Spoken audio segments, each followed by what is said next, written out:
നമസ്കാരം. ഗസയിലെ ഇസ്രായേലി അനുകൂല ക്രിമിനൽ സംഘം മാധ്യമപ്രവർത്തകനെ വെടിവെച്ചു കൊന്നു.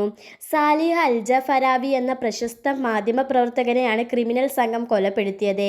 അൽ സബ്ര പ്രദേശത്താണ് സംഭവം. ഗസയിൽ വെടിനിർത്താൻ ഇസ്രായേൽ സമ്മതിച്ചതിന് പിന്നാലെ ക്രിമിനൽ സംഘങ്ങൾ സാധാരണക്കാർക്കെതിരെ അതിക്രമങ്ങൾ വ്യാപകമാക്കിയിരുന്നു. തുടർന്ന് ദൊക്മേഷ് എന്ന ഗോത്രത്തിൽ നിന്ന് പുറത്താക്കിയ ക്രിമിനലുകളുടെ സംഘത്തെ ഗസ സർക്കാരിൻ്റെ ആഭ്യന്തര സുരക്ഷാ സേന ഇന്ന് വൈകിട്ട് നേരിട്ടു. ഇത് റിപ്പോർട്ട് ചെയ്യുന്നതിനിടെയാണ് സാലിഹിനെ ക്രിമിനലുകൾ വെടിവെച്ചു കൊന്നത്.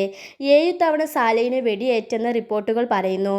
ക്രിമി സംഘം ഒളിച്ചിരുന്ന കെട്ടിടം ഹമാസ് പിടിച്ചെടുത്തിട്ടുണ്ട്. അവരുടെ ആയുധങ്ങളും വാഹനങ്ങളും പിടിച്ചെടുത്തെന്നും ഏറ്റവും പുതിയ റിപ്പോർട്ടുകൾ പറയുന്നു.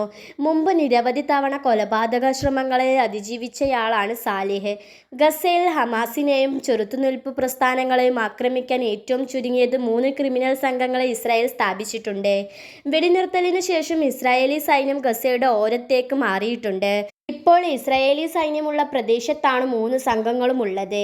അതിൽ 2 സംഘങ്ങൾ ഇപ്പോൾ ഇസ്രായേലി മാധ്യമങ്ങളോടും പ്രതികരിക്കുന്നില്ല. ഖാൻ യൂനിസിന് സമീപത്തെ ഇസ്രായേലി സൈനിക ക്യാമ്പിനു പുറകിലെ കിസൻ അൽ നജ്ജാർ ഗ്രാമത്തിലാണ് ഹുസം അൽ അസ്താൽ എന്നയാളുടെ നേതൃത്വത്തിലുള്ള ഒരു സംഘം താവളമടിച്ചിരിക്കുന്നത്.